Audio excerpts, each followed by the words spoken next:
siente y no quiere hablar. Hay un monstruo gris en la cocina que lo rompe todo, que no para de gritar. Tengo una mano en el cuello que con sutileza me impide respirar. Una venda me tapa los ojos, puedo leer el miedo y se acerca. Tengo un nudo en las cuerdas que ensucian mi voz al cantar. Tengo una culpa que me aprieta, se posa en mis hombros y me cuesta.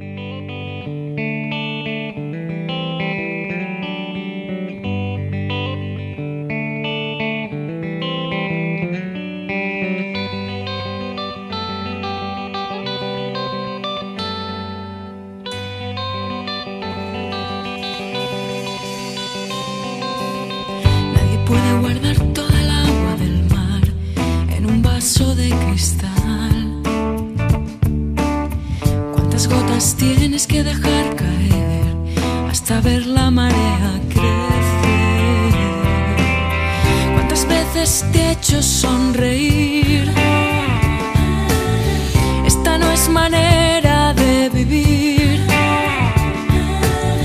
¿Cuántas lágrimas puedes guardar tu vaso de cristal? Si tienes miedo. Ya hace mucho tiempo que callo lo que pienso, que digo lo que siento, que me muero en silencio. Es hora de gritar y ponerme a cantar y deja de decir lo siento. Abre tu corazón y muéstrame tus sentimientos. No te estoy pidiendo nada que yo no merezco. Soy un ser vulnerable pero libre como el viento, lleno de energía, poderoso en pensamiento. Es lo que siento yo, es lo que siento yo.